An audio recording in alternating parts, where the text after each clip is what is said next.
Bonjour et bienvenue dans cet épisode assez spécial du Cœur du foyer parce que aujourd'hui on va essayer d'aborder un sujet qui est central dans la vie spirituelle d'une femme chrétienne. C'est la lecture de la Bible. Alors on sait toutes que la lecture des Écritures c'est quelque chose qui est essentiel pour nourrir notre foi. Mais pour beaucoup ça va aussi être en quelque sorte un défi quotidien. Surtout lorsqu'on a une famille et une maison à gérer et avec tout le stress que ça implique. Et d'autant plus quand on a une carrière à gérer aussi. Alors comment on peut faire pour essayer d'intégrer la lecture de la Bible dans notre vie de tous les jours d'une manière qui soit concrète et puis qui soit assez réaliste aussi. C'est ce qu'on va donc essayer d'explorer aujourd'hui ensemble. Je vais essayer de vous livrer des petites astuces pratiques et puis quelques conseils pour organiser votre temps.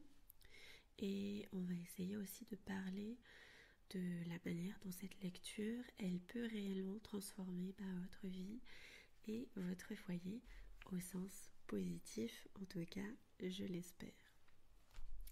Alors, pourquoi lire la Bible au quotidien ? Avant de se plonger dans la manière de lire la Bible, je pense qu'il est assez important de comprendre pourquoi c'est si important de le faire.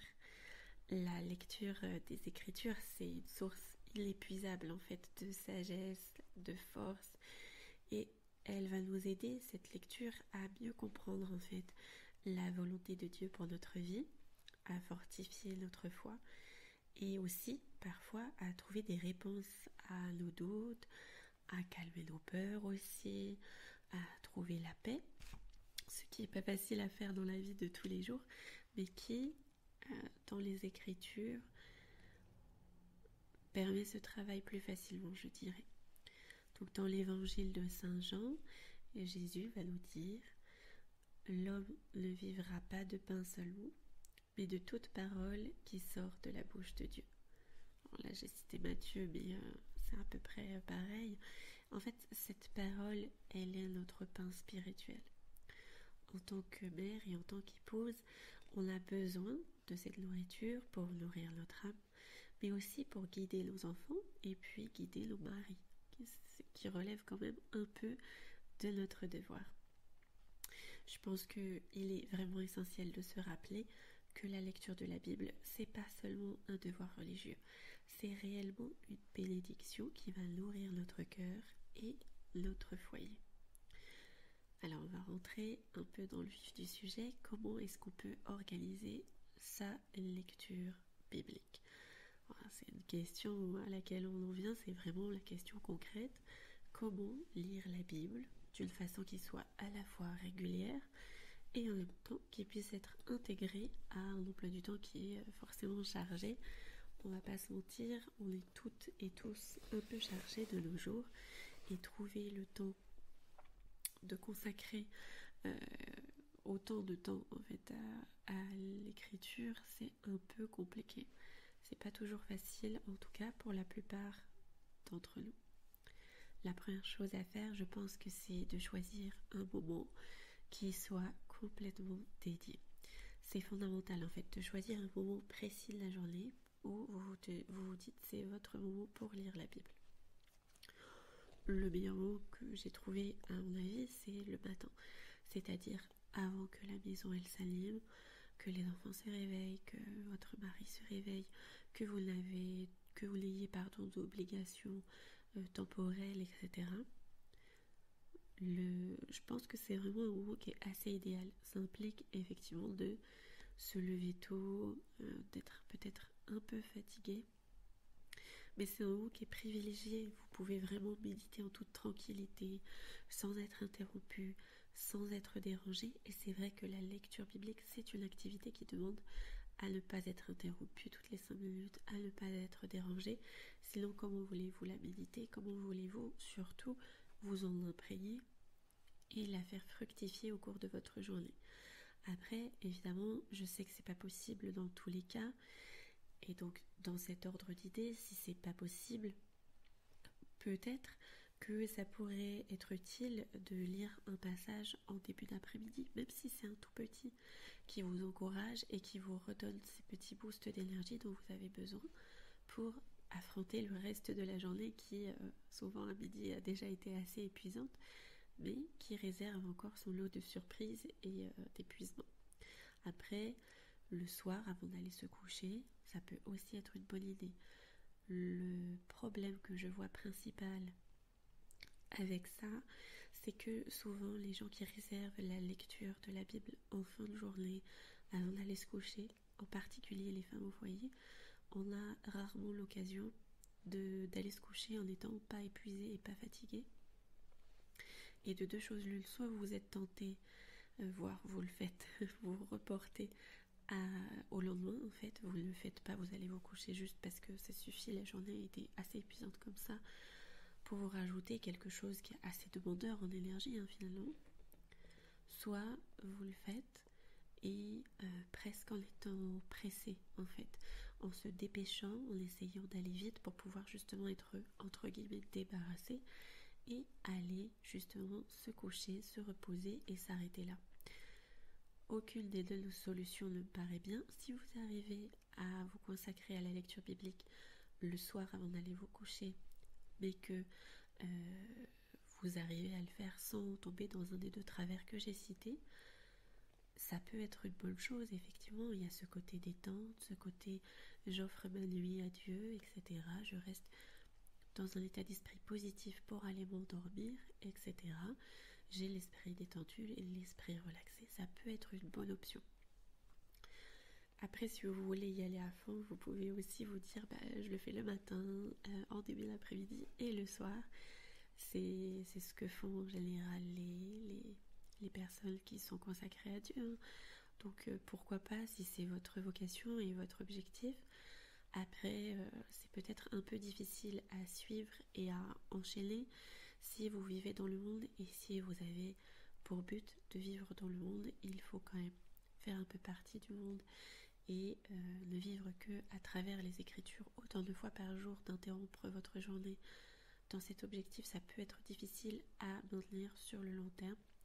Après, pour des tout petits espaces-temps, pourquoi pas si c'est, vous vous dites je fais un mois et c'est un mois où je renforce ma spiritualité, pourquoi pas. Mais voilà, je pense que si votre but n'est pas la vocation monastique, peut-être que ça n'est pas forcément la meilleure solution que d'interrompre sa journée à plusieurs reprises pour consacrer du temps à la Lectio Divina. Après, c'est un peu aussi à vous de voir, à vous de juger selon vos objectifs, selon vos désirs, vos besoins aussi, et vos possibilités aussi. Alors après, ça c'est vraiment plus pour les femmes au foyer. Si vous avez des enfants en bas âge, vous pouvez profiter en fait des siestes ou des tout petits moments de calme qui sont certes furtifs, mais c'est des moments où vous pouvez essayer de vous consacrer à la lecture pendant ce temps-là. Utilisez en fait ces petits moments comme un sanctuaire pour votre âme, ça va vous revigorer. Et je sais que quand on est une jeune mère, on a parfois tendance à se dire oh là là, j'ai pas hâte que la sieste se termine, j'en peux plus. Et c'est tout à fait compréhensible, n'ayez aucune culpabilité, surtout si vous gérez tout ça toute seule et que votre mari n'est pas très présent, etc. Que vos parents peut-être ne vous aident pas non plus. Je sais ce que c'est, je comprends, et il n'y a aucun souci avec ça, de se sentir un peu coupable et de vouloir encore un peu profiter. Sachez que, à titre tout à fait personnel et donc subjectif, j'ai trouvé que la lecture biblique me revigorait, en fait, me redonnait assez de courage pour affronter le reste de la journée, disons la soirée, qui est quand même un gros bloc de environ 16 heures jusqu'à l'heure où tout le monde accepte enfin d'aller se coucher. Donc voilà, c'est assez difficile à gérer tout ça, et la lecture biblique peut vous aider à affronter ça. Vous n'êtes pas obligé de le faire toute seule. Souvent les femmes au foyer, elles ont l'impression d'être livrées à elles-mêmes. Et bien la lecture biblique, c'est justement l'occasion de vous montrer, de vous prouver à vous-même que vous n'êtes pas toute seule. Vous êtes avec Dieu et il vous accompagne. La deuxième chose, c'est de choisir en fait un format qui est accessible. Alors, Vous pouvez, donc ça c'est la lecture biblique typique, hein. Il y a plusieurs formats pour organiser sa lecture. On peut essayer de lire un chapitre par jour. Alors c'est un format qui est assez simple, voilà, c'est plutôt facile.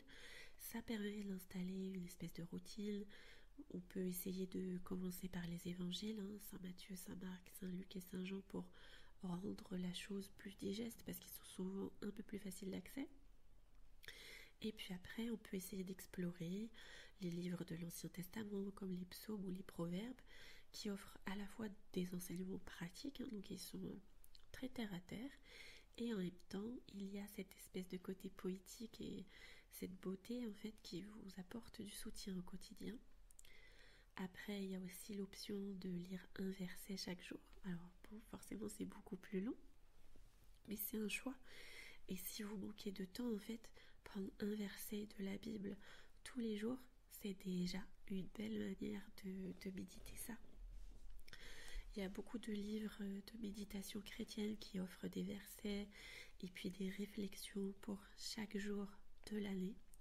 Donc ça peut être aussi une option. Je sais que je vous avais déjà proposé dans un podcast précédent de chaque matin.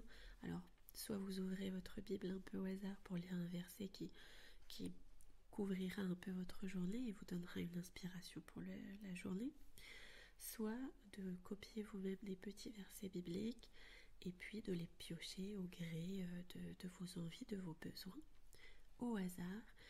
Et voilà, chaque matin, vous prenez un petit verset biblique et vous vous dites « Ah bah ça, c'est le verset de ma journée. Qu'est-ce que ça va m'apporter ?» etc. etc. C'est aussi une technique qui est assez agréable pour mémoriser les versets qui nous plaisent le plus. C'est une technique qui est agréable aussi pour méditer parce que ça donne le temps en fait de toute la journée et vous êtes le matin, vous avez votre verset et puis vous y pensez et vous y repensez, vous y repensez toute la journée. Donc c'est assez agréable en soi comme technique et je vous la conseille vraiment. Après, la troisième chose que vous pouvez faire, c'est utiliser une lecture assez suivie. Il y en a qui choisissent d'utiliser des plans de lecture biblique qui vont les guider en fait chaque jour dans une portion des Écritures. Et il va exister aussi des plans de lecture sur 1 an par exemple ou sur 2 ans où on va lire chaque jour un passage de l'Ancien Testament, des Évangiles et puis des Épîtres. Ça peut permettre pour ceux qui aiment les choses structurées une lecture très enrichissante en fait.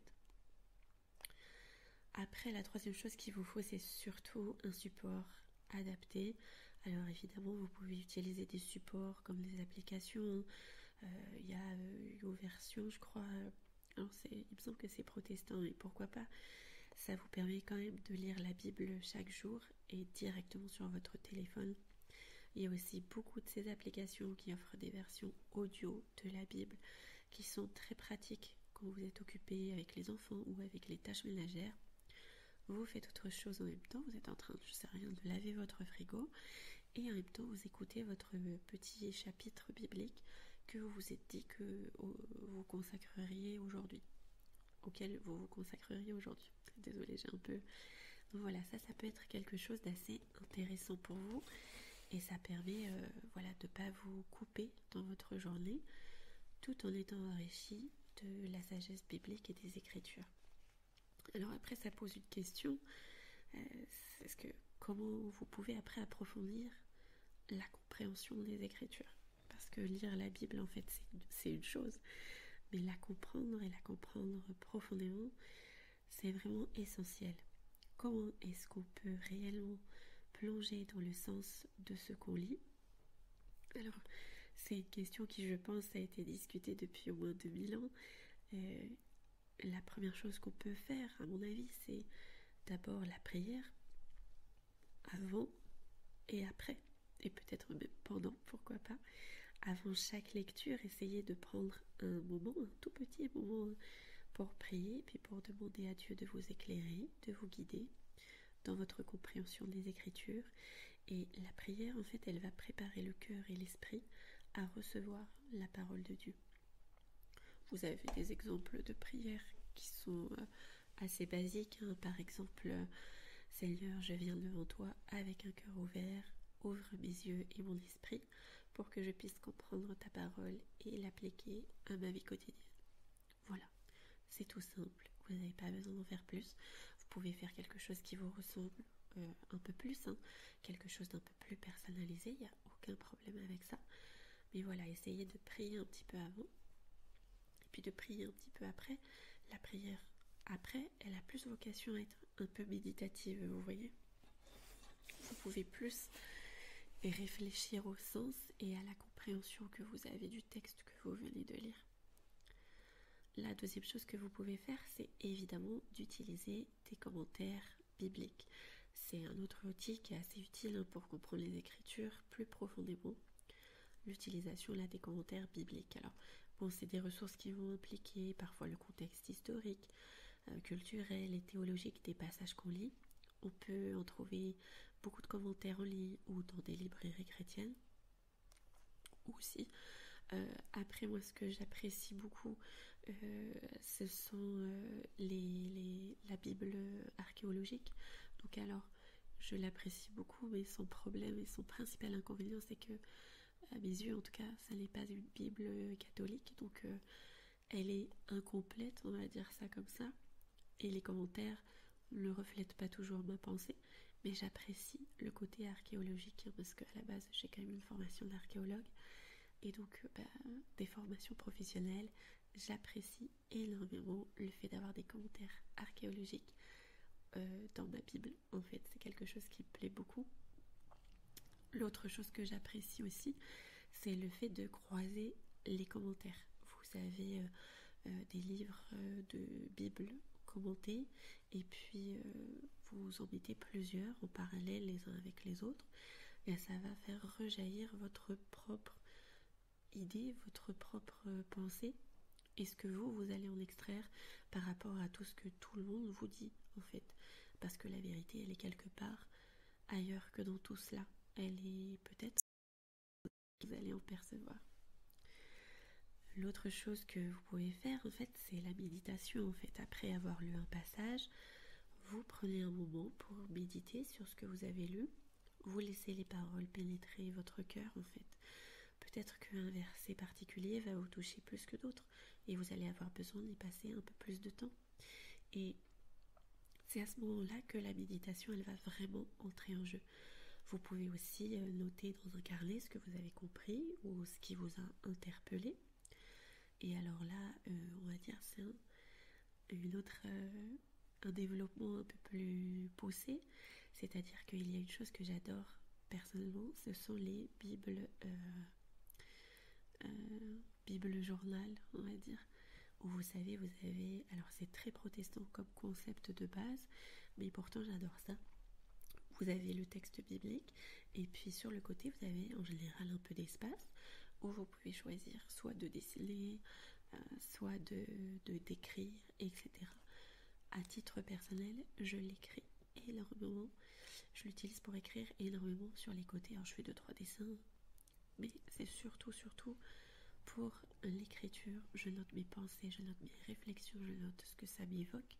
Parfois je note des questions, parfois je note des petits poèmes qui me viennent. Alors c'est pas du Baudelaire, mais ça me permet d'évacuer aussi. Et puis cette façon d'écrire, elle est aussi un peu cathartique, on va dire. Ça apporte aussi une meilleure compréhension. C'est une forme de prière aussi d'une certaine façon. Donc voilà, si vous arrivez à trouver des bibles journal entre guillemets qui vous plaisent, et si ça vous parle d'avoir vos commentaires à vous, ça peut aussi être intéressant plutôt que d'avoir un carnet séparé à côté. Je trouve ça quand même un peu plus pratique. Alors après, moi je suis pas trop dans le style des filles qui vont avoir des bibles surchargées, on n'arrive même plus à lire ce qui est écrit dedans. Je suis très carrée, je pense que vous vous en doutez maintenant, vous commencez à me connaître. J'apprécie le fait que les choses soient en ordre, soient bien tranquilles, soient bien rangées. Et donc fatalement, il y a beaucoup de choses qui sont assez... voilà, que j'essaye de ne pas éparpiller, et je ne suis pas dans l'ostentation. Voilà, on peut toujours lire le texte des Écritures à côté de mes commentaires. Ce qui n'est pas toujours le cas quand des femmes font du Bible journal. Alors la dernière chose aussi que vous pouvez faire, je pense, et qui est assez intéressante, c'est le fait de discuter en groupe ou avec votre mari. Parce que parfois, en fait, discuter des passages avec d'autres personnes, ça peut enrichir votre compréhension. Si vous avez un cercle de prière, un groupe d'études bibliques, ça peut être une excellente occasion de partager vos réflexions. Si vous êtes marié, vous pouvez aussi discuter des Écritures avec votre mari, ça va enrichir votre vie spirituelle en commun, ça c'est sûr. Fut un temps, j'avais fait partie d'un groupe d'études bibliques affilié à ma paroisse, mais alors ça m'a apporté beaucoup de joie pendant une certaine période. Et puis après, j'ai eu l'impression aussi que voilà, j'étais trop influencée par ce que les autres en pensaient. Et j'ai trouvé ça un peu dommage parce que voilà, l'idée c'est de communiquer soit avec Dieu et pas d'être trop dans l'influence en réalité. Donc quand j'ai remarqué que ça commençait à trop m'influencer, ce que les autres pensaient, et que ça me faisait sortir de mes propres notes, je coupais court, on va dire, et ça s'arrêtait là. Mais au tout départ, ça m'a vraiment apporté beaucoup de joie de voir, d'être dans le partage, etc. C'était très très agréable. Alors il y a aussi un autre point que j'aimerais beaucoup aborder avec vous et qui, je pense, va vous interpeller aussi. C'est le fait de surmonter les défis de la lecture biblique en tant que mère et en tant que femme au foyer.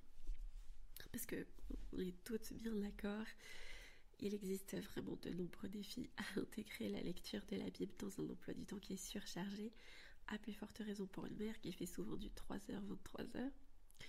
Mais bon, je vais vous donner, j'espère, quelques petites astuces pour surmonter ces quelques obstacles.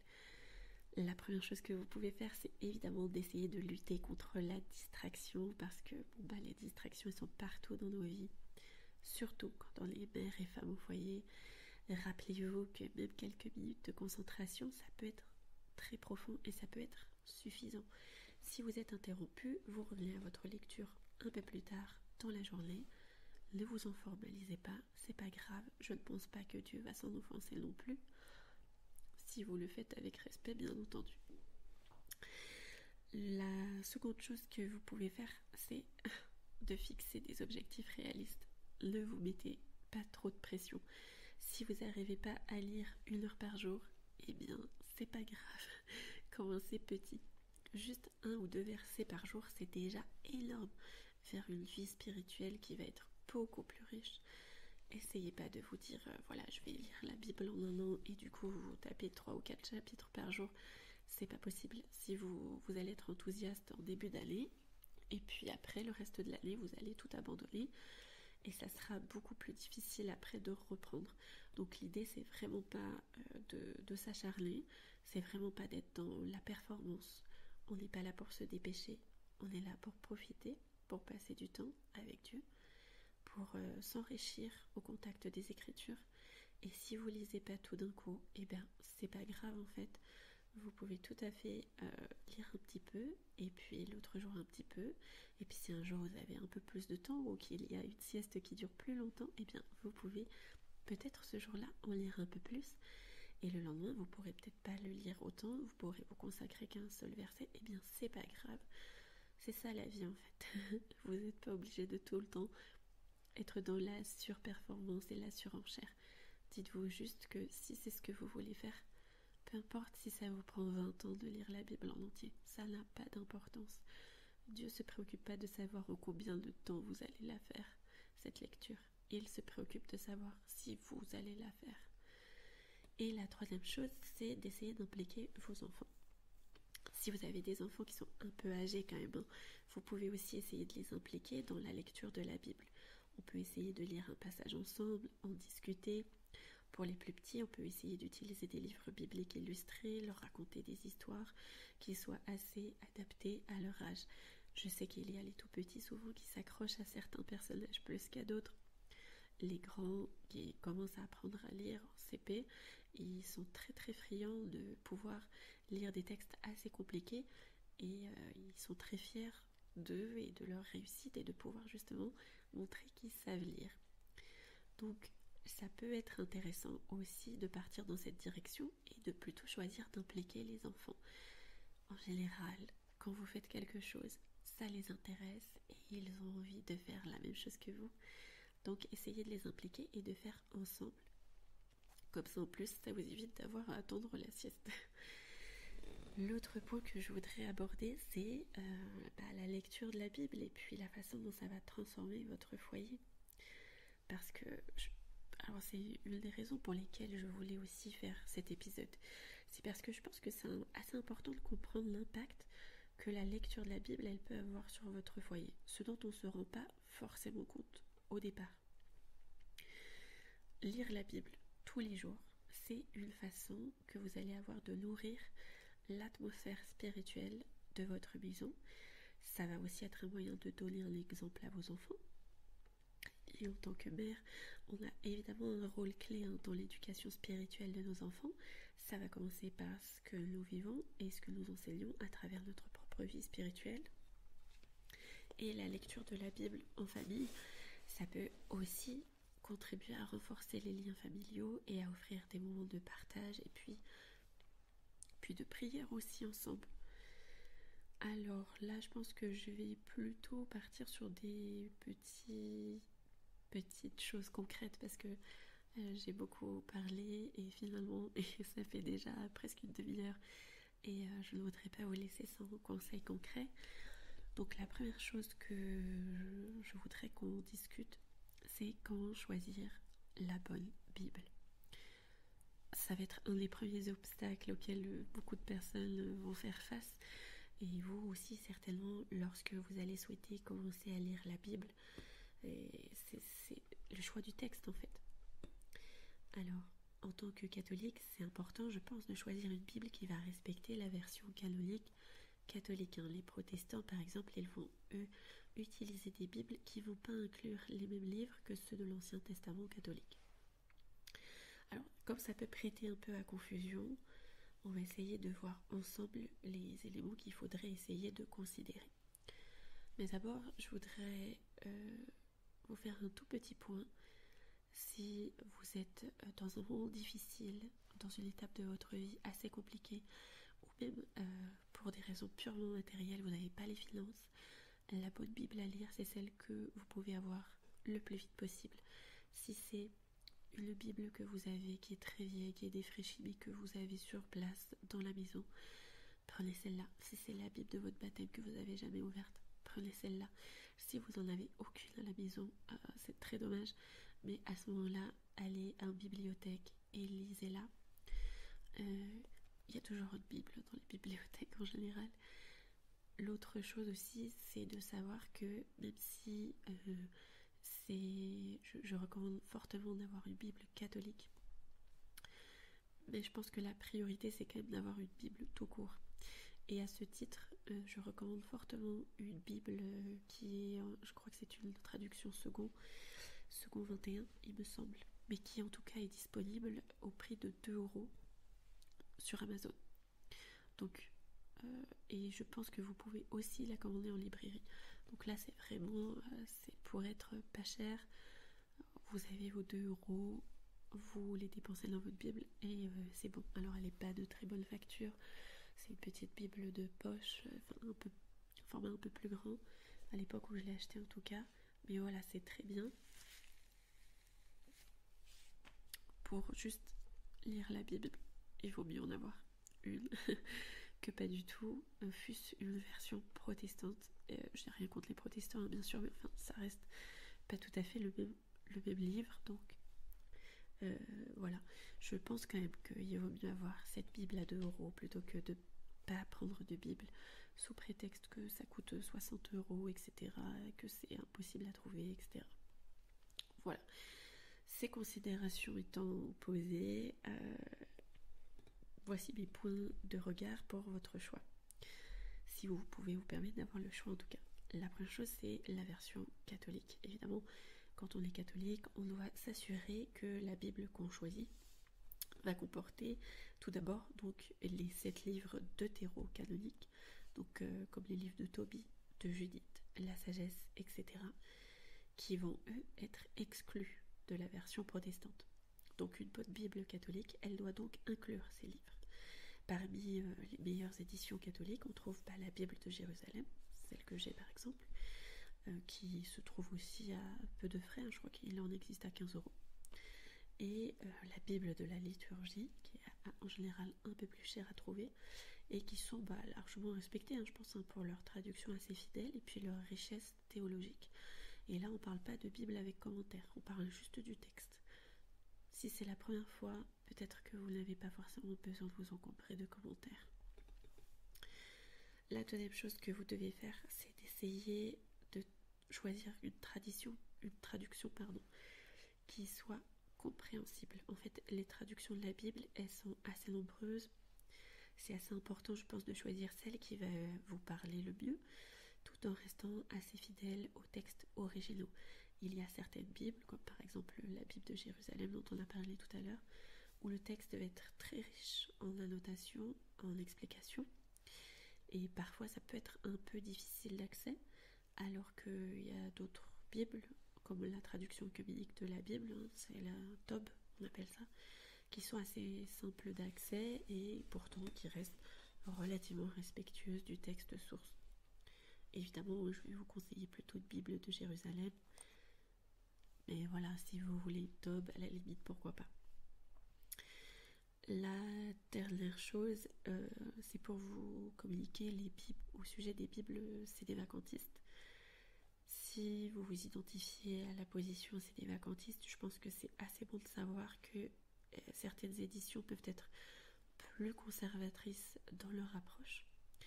Après, il n'existe pas vraiment de Bible sédévacantiste spécifique et vous pouvez essayer de plutôt privilégier des éditions qui soient des catholiques traditionnels, avec des commentaires de théologiens qui vont respecter les positions plutôt orthodoxes et plutôt traditionnelles de l'Église catholique, par exemple avec des commentaires de la Fraternité Saint-Pédis ou des choses comme ça. Ce qu'il faut garder à l'esprit quand vous choisissez votre Bible, c'est de vérifier aussi les notes et les commentaires, par qui ont-ils été faits, dans quel contexte, pourquoi et que racontent-ils, parce que certains commentaires peuvent inclure des explications qui vont favoriser des interprétations qui vont être plus ou moins modernes et progressistes. Donc surtout essayez d'être attentive à ceux qui sont fidèles en fait à la tradition catholique et qui font pas de la surenchère, de la surinterprétation, etc. parce que c'est quand même assez dommage. Voilà, c'est pour ça aussi que je vous dis essayez de prendre une Bible qui est une traduction, oh purée, désolée, qui est la plus fidèle possible et qui, si possible, n'est pas annotée, n'est pas commentée, comme ça vous pouvez vraiment la voir pure, sans influence. Et après, si vous avez des points qui sont dans le flou, là, vous pouvez l'enrichir à cet endroit-là.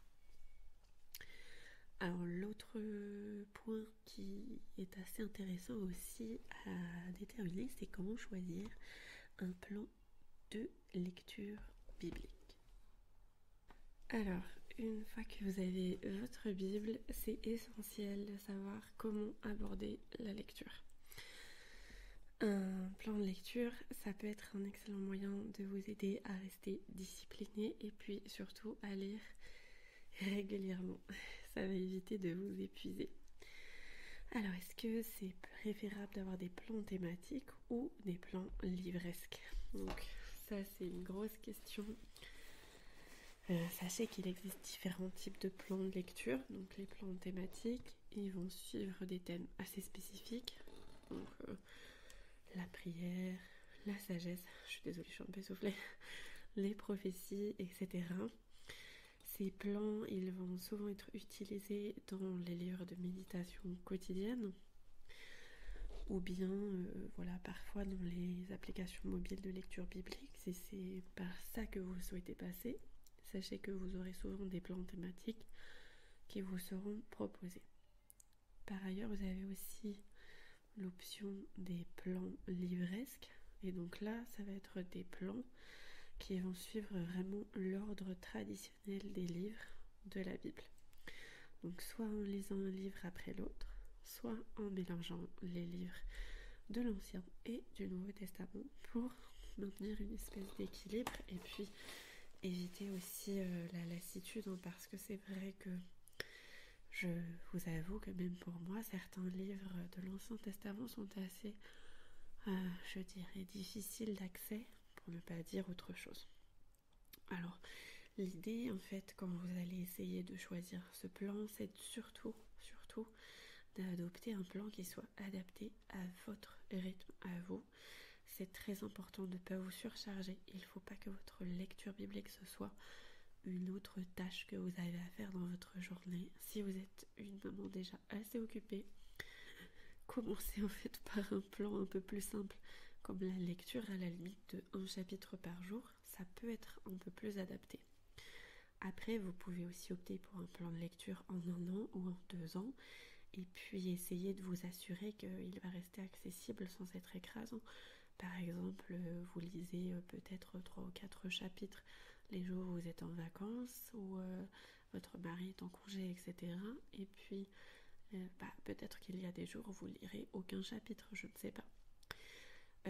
Voilà, après, vous avez beaucoup d'applications, YouVersion dont j'ai déjà parlé, qui va proposer plusieurs plans pour tous les niveaux, et puis c'est particulièrement pratique parce que ça va permettre de lire un passage par jour et surtout de suivre l'évolution de vos progrès, et c'est pour ça que je trouve que c'est assez intéressant ce genre d'application. Après, si vous avez vraiment très peu de temps, optez peut-être plutôt pour des passages courts à méditer plutôt qu'une lecture trop longue. Par exemple, vous pouvez choisir un verset ou deux dans les psaumes ou dans les proverbes, et ça peut être un moyen assez puissant en fait de nourrir votre âme avec, entre guillemets, pas grand chose. Ces passages, ils vont offrir des enseignements quotidiens sur la sagesse, la vie chrétienne et la prière, etc. En fait, l'idée, c'est que si vous avez très peu de temps, mieux vaut lire peu, mais lire efficacement, lire bien, et développer vraiment ce que vous lisez, plutôt que d'essayer de vous forcer à faire une course pour essayer de lire toute la Bible en 1 an ou je ne sais quoi.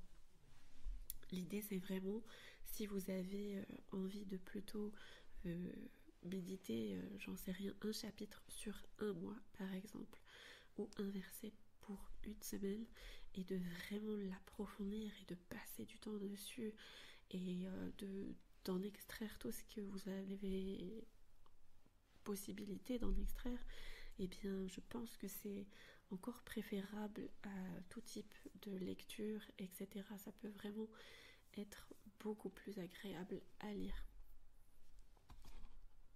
Il y a également un autre point dont je voudrais qu'on discute, c'est le rôle des prières et puis de la méditation dans la lecture de la Bible. La lecture biblique, en fait, elle ne se limite pas du tout à un acte intellectuel ou à un simple parcours, en fait. Ça va être un acte de prière et de méditation. On va essayer de prendre un petit instant, un tout petit, pour essayer de discuter de l'importance de prier avant et après votre lecture, parce que même si on l'a abordé assez brièvement tout à l'heure, je pense qu'il y a certaines choses qui valent la peine qu'on s'y attarde un peu plus. Alors la prière avant la lecture, d'abord, il s'agit de vraiment, avant de commencer à lire, de prendre un moment pour prier. C'est assez important de demander à Dieu d'ouvrir vos yeux spirituels pour comprendre le message qu'il va souhaiter vous transmettre pour ce jour-là. Voilà, alors vous avez, je vous ai cité tout à l'heure une prière, vous en avez d'autres, par exemple, Seigneur, ouvre mes yeux pour que je puisse voir ce que tu veux me montrer dans ta parole aujourd'hui. Voilà, c'est pas grand-chose, mais ça va préparer votre cœur à recevoir les enseignements et à pouvoir véritablement en tirer quelque chose. Parce que si vous faites de la lecture biblique, mais que au final vous en faites rien, c'est un peu pour décorer, je dirais, c'est un peu dommage. Il faut que vous puissiez en faire quelque chose. Et c'est comme ça qu'on va en venir également à la méditation après la lecture biblique. Après avoir lu un passage, quel que soit le choix de ce passage, c'est assez important de prendre le temps de méditer sur ce que vous avez lu. Ça doit quasiment être du simple au double. Si vous avez pris 5 minutes à lire un passage, vous devez réfléchir dessus pendant 10 minutes. C'est un exemple, mais c'est un peu ça l'idée. Ça va vous aider en fait à réfléchir sur la signification du texte et puis à voir comment il va s'appliquer à votre vie quotidienne. Alors on peut se poser des questions un peu basiques, un peu bêtes, mais par exemple, qu'est-ce que Dieu essaye de me dire à travers ce passage? Comment est-ce que ce passage, il va m'aider à mieux comprendre ma vocation de femme, d'épouse, de mère, etc. Quelle vertu je peux cultiver grâce à ce que je viens de lire? Ou quel vice je dois éviter grâce à ce que je viens de lire? Voilà, ce genre de choses. En général, le fait de se poser des questions est très très efficace pour comprendre en profondeur quelque chose. Ça, c'est dans tout apprentissage que ça s'apprend. Apprendre les choses, c'est beaucoup plus facile en posant des questions. Et si vous le faites pour la lecture biblique, je pense que ça peut vous être extrêmement profitable parce que vous gagnerez du coup énormément de bénéfices de ça. Vous pouvez également inclure la lecture de la Bible dans la vie de famille parce que en tant que mère et en tant que femme au foyer, vous êtes le cœur spirituel de votre famille. Je ne le répéterai jamais assez dans tous ces podcasts. C'est vraiment ce que je voudrais que vous compreniez le plus. Si je ne devais vous dire qu'une phrase, ce serait celle-ci. Et en fait, la lecture de la Bible, ça ne devrait pas seulement être une activité individuelle et solitaire. Ça, pour moi, ça peut aussi être un moment d'union familiale. Vous pouvez lire tous ensemble en famille, quand les enfants sont en âge de comprendre, bien sûr. Vous pouvez lire ensemble la Bible et c'est une pratique qui est assez intéressante, qui est assez formidable. Vous pouvez choisir des passages simples du Nouveau Testament ou des psaumes. Vous pouvez également utiliser des Bibles pour enfants pour rendre la lecture accessible et puis captivante. Mais il y a beaucoup de passages bibliques qui sont tout à fait compréhensibles par des enfants. Je pense à certains extraits des évangiles. Je pense justement aux psaumes, aux proverbes. Ce sont des choses assez faciles à comprendre. Et puis surtout, ça leur parle aux enfants. Ça leur parle tout de suite. Ils comprennent de quoi il s'agit et ils ne vont pas se charcuter l'esprit pour savoir de quoi vous voulez parler, quelle est cette chose mystérieuse que vous êtes en train de raconter. Non, en général, c'est des choses qui communiquent avec eux directement et j'espère directement avec leur cœur aussi en fait. Vous pouvez essayer de créer aussi des rituels spirituels. C'est un autre moyen qui est, je pense, assez efficace de faire de la Bible une partie intégrante de la vie familiale. C'est de créer des rituels spirituels. Par exemple, chaque soir, avant de s'endormir, vous pouvez lire un passage ensemble en famille ou bien prier les uns pour les autres en vous inspirant des Écritures. Ces moments de partage, ils sont vraiment précieux et puis, en général, ça marque assez profondément et positivement les enfants. Et puis, dernier point aussi, c'est la lecture biblique pendant les repas. Évidemment, je ne suis pas exhaustive, mais voilà, pour vous donner une dernière petite pierre peut-être, si la lecture en famille, ça peut sembler peut-être parfois un peu difficile à intégrer, on peut aussi profiter des moments assez simples comme les repas pour lire un verset, lire une prière. Ça fait partie des moments de formation chrétienne et puis c'est un témoignage silencieux de votre foi pour vos enfants. Je sais que quand j'étais jeune, j'avais beaucoup, pas d'envie ou de jalousie, ça serait inadapté, mais j'admirais et j'appréciais et j'étais demandeuse de ça, je savais que les bonnes sœurs, elles avaient l'une d'entre elles qui pendant les repas faisait la lecture de passages bibliques. Et c'est vrai que, alors c'est assez difficile à mettre en place quand on est dans un contexte familial, mais ça peut être intéressant. À titre tout à fait personnel, il m'est arrivé, parfois, je ne le fais pas de façon systématique, n'allez pas vous imaginer ça, mais parfois, dans notre famille, il est arrivé que si par exemple les enfants, parce que souvent les enfants ils ont du mal à finir leur assiette, etc. Donc souvent nous, au bout d'un moment on en a marre, on commence à continuer le repas et il reste les plus petits. Mais le principe en fait c'est personne ne quitte la table tant que tout le monde n'a pas fini. Donc forcément pendant ce temps-là les grands ils s'embêtent, les petits ils mettent encore plus de temps parce qu'ils voient les bêtises, etc. Enfin bref, c'est assez ingérable. Je pense que vous savez de quoi je veux parler. eh bien dans ces cas-là, il m'est parfois arrivé de prendre un passage biblique et ou parfois des écritures patristiques aussi, ça arrive. C'est arrivé en tout cas.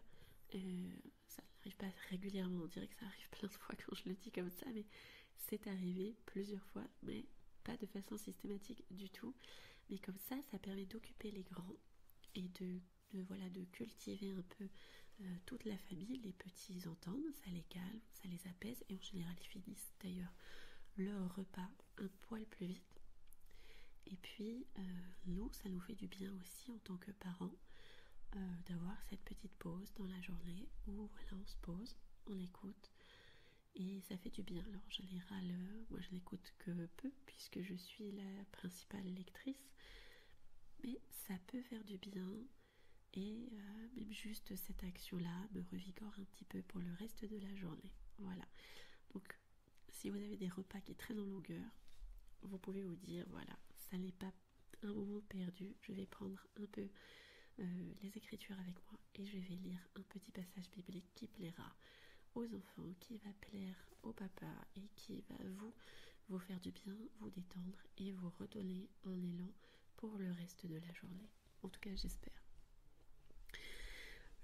Voilà, je pense qu'on n'est pas loin de la fin. Je vais peut-être, vous donner quelques petits conseils pratiques en fait pour essayer de maintenir surtout la régularité dans la lecture biblique. Parce que, voilà, je pense que c'est important de vous dire que l'objectif, c'est pas de terminer la Bible en tant de temps. L'objectif, c'est de la lire régulièrement. Modifiez vos objectifs comme ça en fonction de ce qui est réellement possible et de ce qui est réellement faisable dans votre vie en fait. Donc la première chose, c'est d'essayer de fixer un horaire précis. Parce que si vous voulez être régulier, il faut être aussi constant.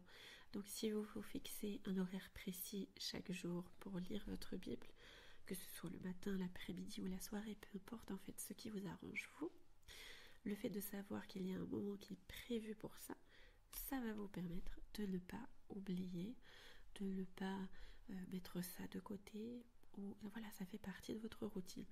Vous lavez les dents après le repas, et bien, j'en sais rien, après vous allez lire votre passage biblique.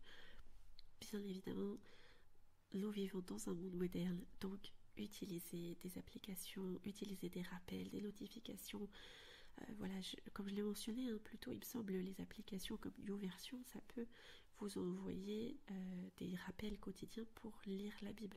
Surtout si vous faites votre plan via cette application, ça va vous aider à maintenir votre engagement et puis à ne pas manquer de lecture. Parce que quand on commence un nouveau projet, comme celui de lire la Bible régulièrement, eh bien malheureusement, il y a beaucoup de chances qu'on oublie parfois qu'on l'a commencé. Au début, ça va aller, on va être enthousiaste. Et puis, au fur et à mesure que le temps va passer, on va se retrouver dans une espèce d'engrenage où finalement, lire la Bible va nous sortir de l'esprit parce que le feu de la journée, parce que l'action, ceci, les événements, la vie. Et c'est difficile en fait de se rappeler de tout. Je suis une fervente défenseuse de la diminution de la charge mentale pour les femmes au foyer. Donc, réduisez votre charge mentale, n'allez pas vous ajouter ça, et juste mettez un rappel à une heure où vous savez que vous allez pouvoir vous poser pour le faire. Et c'est tout. Comme ça, vous n'y pensez plus. Et comme vous savez que vous allez être disponible à l'heure où vous recevrez le rappel, dès que vous recevez votre rappel, vous vous posez et vous faites votre petite lecture biblique et vous profitez. Parce qu'il faut en profiter. Et puis le dernier conseil que je peux vous donner, c'est surtout de ne pas être trop exigeante avec soi-même. Mais ça c'est pour tout quand on est femme ou mère au foyer. Ça peut arriver que vous manquiez un jour ou deux, ou même peut-être une semaine, j'en sais rien. Ne vous découragez pas, n'utilisez pas cet oubli ou ce manque comme prétexte pour arrêter en fait. La lecture de la Bible, c'est une relation qui va prendre du temps. Et l'important, c'est de revenir à votre lecture avec un cœur ouvert et sans culpabilité. Alors, il y a une dernière chose, et après je vous laisse, c'est promis, dont je voulais vous parler. C'est un petit projet que j'ai. Sachez que dans très peu de temps, je vais vous présenter des livrets d'études bibliques. Donc à chaque mois, vous aurez un passage de la Bible. Généralement, on va partir sur un chapitre. Et puis, vous aurez aussi un peu de réflexion, un peu de méditation, un peu de commentaires bibliques. Et le tout, en fait, un peu orienté pour les femmes. Orienté pour particulièrement les femmes et les mères au foyer, bien sûr, puisque c'est mon public principal. Mais voilà, ça pourrait être lu par toute personne, évidemment, même par des hommes. Mais l'objectif, c'est vraiment de fournir aux femmes qui le souhaitent une orientation un peu, je dirais, alors je vais rester plutôt le plus objectif possible, mais l'idée, c'est d'avoir un rendez-vous tous les mois où vous avez votre petit livret de lecture biblique et où vous vous dites, voilà, là j'ai ma lecture, ce mois-ci je consacre entièrement à ce chapitre et à rien d'autre. Ça peut être hyper intéressant, je pense. Je suis sûre que ça pourrait plaire à énormément de monde. Dites-moi ce que vous aurez pensé de la version, on va dire, un peu test que je vous mets donc dans la description. Et puis pour celles qui sont en live, désolée, vous l'aurez que lorsque je mettrai cette vidéo qui est enregistrée, ce podcast qui est enregistré en vidéo sur YouTube, Spotify, etc. Sachez que voilà, c'est très prochain. Je pense que là, vous pouvez tout de suite aller en description si vous regardez la version enregistrée pour avoir cette première partie de livret biblique. Alors, sachez que voilà, là, je vous l'offre, le premier livret est totalement gratuit. Voilà, vous avez juste à écrire votre adresse mail et puis je vous l'envoie très directement. Il n'y a pas de quoi que ce soit à payer ou quoi que ce soit. Cependant, après, si vous voulez avoir un peu plus, on verra peut-être si ça vous plaît, etc., comment ça va se passer. Mais en tout cas, voilà, c'est un projet qui me tient à cœur et que je voulais vraiment mettre en place depuis super longtemps. Donc, n'hésitez pas à me faire part de vos retours sur ce livret. Et puis, j'espère que vous allez, qu'il va vous plaire et que ça va vous permettre d'avoir un nouveau regard sur la Bible, sur ce passage en tout cas, et que j'espère que vous le trouverez assez enrichissant aussi. Bien sûr, on pourra essayer d'en discuter, etc., savoir ce que vous en avez pensé. Il est également envisagé que j'ouvre un groupe Discord pour pouvoir faire en sorte qu'on puisse communiquer toutes les unes avec les autres dans la mesure où on a lu ce livret. Donc voilà, pourquoi pas peut-être créer un groupe Discord, donc ça je vais voir après. Pour l'instant, c'est vraiment le partage autour de ce petit livret avec un seul chapitre de la Bible et qui est pour moi important. Et voilà, donc pour le mois de mars, ça sera ce chapitre-là. Dites-moi ce que vous en pensez surtout, parce que voilà, c'est quelque chose vraiment que j'avais envie de faire depuis très très longtemps. Et je pense qu'on manque, surtout dans le monde francophone, de Bible à destination des femmes et à destination des femmes catholiques qui plus est. Bien que je pense que ces passages peuvent s'adresser à tout un chacun. Voilà, l'objectif c'est quand même d'atteindre les femmes catholiques. N'hésitez pas à me dire votre avis en tout cas, et si ça vous intéresse, je pourrais mettre en place plus tard le groupe Discord. Voilà, ou si peut-être ça vous dit en tout cas et que finalement c'est mis en place, je reviendrai le mettre en description quand ce sera une vidéo publiée. Voilà. Alors voilà mesdames, j'espère que je vous ai donné quelques conseils pour vous aider à intégrer la lecture de la Bible dans votre vie quotidienne, que j'ai réussi à vous rendre ça plus accessible et puis à en tirer le plus grand bénéfice vous persuader que c'est important de le faire, et que vous soyez seul ou en famille, que vous soyez débutante ou que vous ayez déjà une pratique qui est assez établie, assez posée. J'espère que vous allez vous rappeler que la lecture de la Bible, en fait, c'est un chemin vers une vraie transformation spirituelle, et que voilà, c'est important de continuer à nourrir son cœur, à fortifier sa foi tous les jours, et ça passe à travers les Écritures, je pense. Voilà, je vous remercie de nous avoir écoutés dans cet épisode du Cœur du Foyer.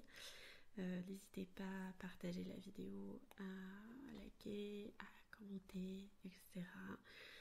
Surtout pour me dire votre avis. Et si vous avez déjà des modes de lecture, quelle Bible vous avez, quelle version, quelle traduction, avec ou sans commentaire, si oui, lesquelles. Et puis j'aimerais également savoir voilà, quels sont les moments que vous utilisez pour lire. Ça m'intéresse aussi beaucoup. Donc je vous dis à très bientôt en fait, pour un autre moment de réflexion et de partage. Et puis d'ici là, je vous souhaite beaucoup de bonheur, évidemment.